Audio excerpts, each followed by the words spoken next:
When Virgin Voyages came out and established themselves in the cruising community, they had a very interesting, unique pricing structure that was a little bit different than all of the other cruise lines. And they were a little more all-inclusive than most of the other cruise lines. It did make their pricing look a little more expensive at times, but you had your tips included, you had all of your food included because all of their food is included. And really what you were left with is just paying for some drinks. So you had this little more all-inclusive model. But all of that is about to change as Virgin has introduced 3 tiers of pricing. Let's go talk about them.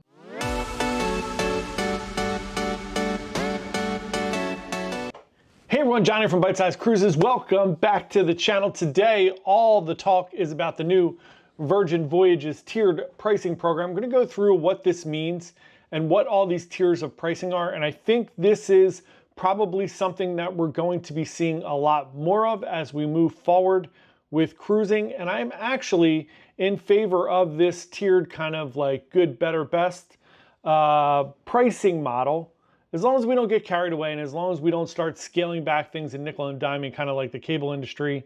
And then all of a sudden we get to streaming and you're like, wow, this is great. I can just pick and choose what I want.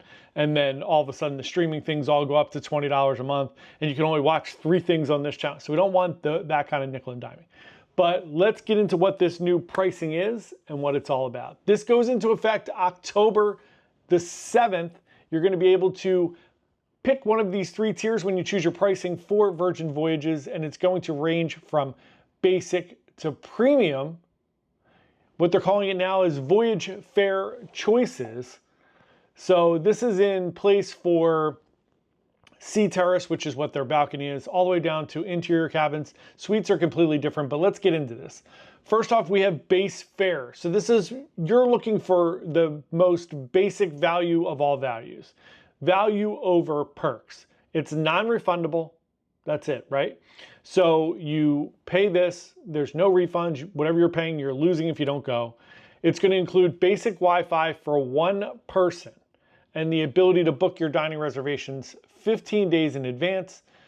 This is for people who are just looking to, you're locked in, you know what you want to do, you don't have many expectations. You're not allowed to change the dates. You're not allowed to change the names. You're not allowed to change your cabin, nothing. This is it. Boom, you get what you get, and that's all.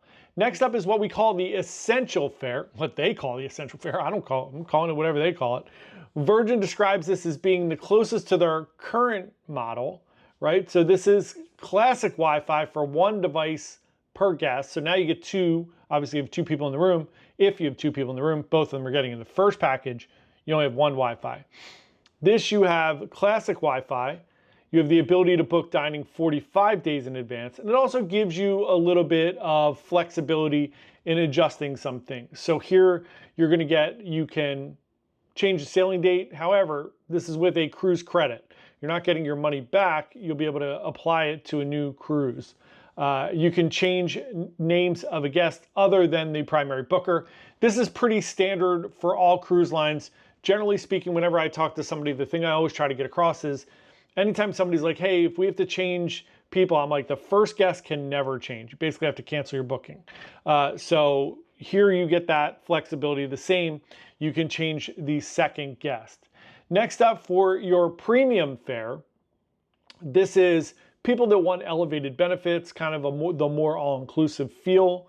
This is the ability to book dining 60 days before, which was only for suite people earlier. This includes premium Wi-Fi for 2 devices per guest. So your phone, your computer, if you want to do both of those things, with streaming and video capabilities, so you're getting the better internet. You get a bar tab. They haven't talked about what this bar tab is going to be yet. It's probably going to vary based on if you're in an inside cabin, ocean view, balcony, those type of things, right? And then you have access to priority support line for pre-cruise bookings if you wanted to do things ahead of time. So the only changes with the suites are that you're going to have the ability to make reservations 120 days. Otherwise, suite bookings are not really affected by this. The thing that you might notice that is missing from all of these bookings that was not missing previously is gratuities. They've taken gratuities out of their little inclusive package. This is a bone of contention I think in all of cruising at the moment that gratuities are not included in the base cruise fare. And I think the bone of contention for everyone is I enjoy tipping based on service. I start at the bare minimum, right? You're getting the prescribed notion of what we're supposed to tip, right? You go out to dinner, you're supposed to tip 20%. You're getting that 20%. Unless you throw the food in my face, you're getting 20%. It's the bare minimum. Here's my thing though, and the problem that I have with this. I appreciate tipping for great service.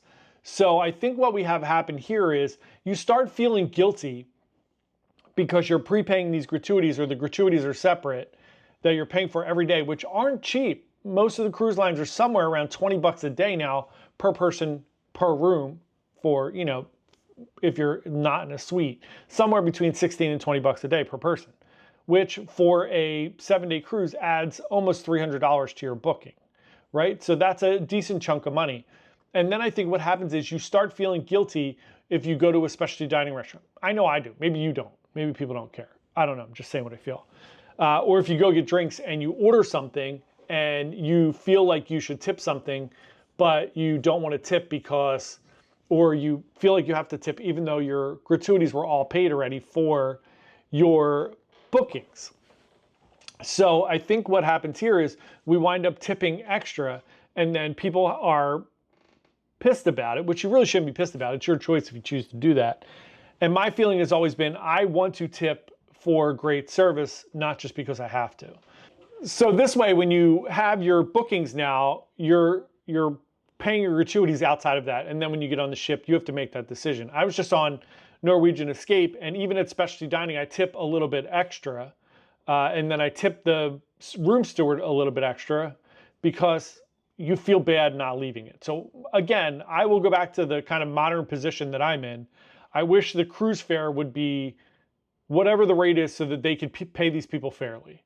And then you could tip based on your service level. It's just not the way it is right now. And there's nothing we can really do about that. They've now taken that out, just like most of the other cruise lines, which I don't love that they don't have it in one of the packages, like the premium package. I want the gratuities to be included in there so that it makes it feel a little more all-inclusive. For all the cruise lines, I wish they had a package that included like Wi-Fi, standard full cruise Wi-Fi, whatever it may be, streaming, non-streaming, you should be able to choose. And then your, some version of drinks, some version of specialty dining, some version of these elevated benefits with gratuities.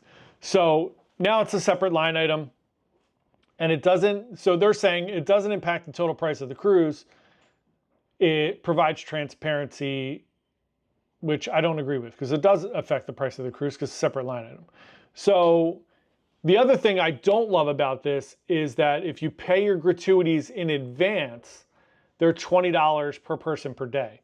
If you wait to pay them on board, so if you are waiting because you're like, hey, I just want to save up some money, or maybe I want to give a little bit extra or do whatever I want to do, it's $22. So you're getting penalized for not prepaying your gratuities as well, which I don't understand. They're gratuities. Why are you penalizing me and charging me more tips? These are supposed to be tips based on service, not based on me not paying them until I get on the ship. So I don't love that, but it is what it is. Otherwise, they are just trying to, I think, kind of regulate and move back into what most of the other cruise lines do. And people will say, well, no, they're really different. They do all these things different. I think they had that intention when they first started. The cruises were a little weird. They were wonky. You had all these like different cabin setups. And then little by little, it seems like they're reacclimating back to the field and falling into the practice of let's just do what everybody else does, which I don't love. They still innovate a ton of things, with the food halls and all the different things that they do. They have the awesome hammocks out on their balconies. It's just a different change of pace, and it's a different pricing tier. I just talked about it with Norwegian the other day. I wish there were 3 packages or 2 packages, whatever it is, right? The good, better, best model, where it's like, hey, this is your cruise fare. These are the things that are included. Here's a little more all-inclusive. And then that third package should be all-inclusive-ish. Right? You can still buy things and do things extra, but it should give you enough elevated benefits where you have drinks, Wi-Fi, tips included. And then maybe some specialty dining or something like that. And then that way, when you get on the ship, you're not under this overwhelming pressure to do a bunch of different things or to be nickel and dimed. You feel like you've paid for what you've gotten. And I like that little bit of a more kind of exclusive, all-inclusive model, which is very funny. I just said it that way. So there you go. That is the changes. Those are the changes for Virgin Voyages in the pricing. Let me know what you think below. Obviously, with all these changes, there's people that love them. There's people that don't like them. So let's talk about it in the comments. Let me know what you think. Thanks so much for watching. We hope you have a wonderful day. And happy cruising. Bye.